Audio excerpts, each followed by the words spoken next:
Israel US ആക്രമണത്തിൽ കൊല്ലപ്പെട്ട Iran പരമോന്നത നേതാവ് അയത്തുള്ള അലി ഖമനേയ്ക്കൊപ്പം സംസ്കരിക്കപ്പെടുന്നവരിൽ മുസ്തഫ ഖമനയുടെ ഭാര്യയുമെന്ന വിവരം. നിലവിലെ പരമോന്നത നേതാവ് മുസ്തഫ ഒരാഴ്ച നീളുന്ന ചടങ്ങുകളിൽ പങ്കെടുക്കുന്നില്ല. സംസ്കാര ചടങ്ങുകളിൽ പങ്കെടുക്കുന്നതിൽ നിന്ന് പല രാജ്യങ്ങളെയും തടയാൻ അമേരിക്ക സമ്മർദ്ദം ചെലുത്തിയെന്ന് ഇറാൻ ആരോപിച്ചു. ദുബായിൽ നിന്നും സഹൽ സി മുഹമ്മദ് ചേർന്നു. സഹൽ പറയും. നോക്കുകയാണ്. ലക്ഷക്കണക്കിന് ജനങ്ങളാണ് ഗ്രാൻഡ് മുസല്ല ടെഹ്റാനിലെ ഗ്രാൻഡ് മുസല്ലയിൽ ഒത്തുകൂടിയിരിക്കുന്നത്. ഖംനയുടെ രക്തത്തിന് പ്രതികാരം ചോദിക്കൂ എന്ന മുദ്രാവാക്യമാണ് ഉയരുന്നത്.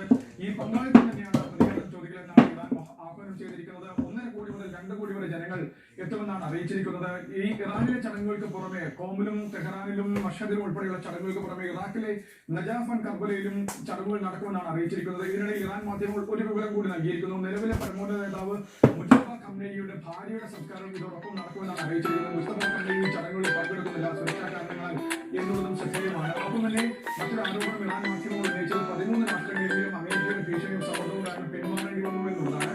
സഹായവും ഒപ്പം തന്നെ നയതന്ത്ര ബന്ധവും അമേരിക്ക ബാധിക്കുമെന്ന് അമേരിക്കൻ സ്റ്റേറ്റ്സുകളെ ഭീഷണിപ്പെടുത്തിയതോടെ ചില ആഫ്രിക്കൻ രാജ്യങ്ങളും കിഴക്കൻ യൂറോപ്യൻ രാജ്യങ്ങളും പിൻവാങ്ങി എന്നാണ് ഇപ്പോൾ ആരോപിച്ചിരിക്കുന്നത്. ഇന്ത്യ ഉൾപ്പെടെ ഉള്ളവരുടെ പട്ടിക പങ്കെടുത്തവരുടെ പട്ടികയും ഇറാനിന്റെ വിവിധ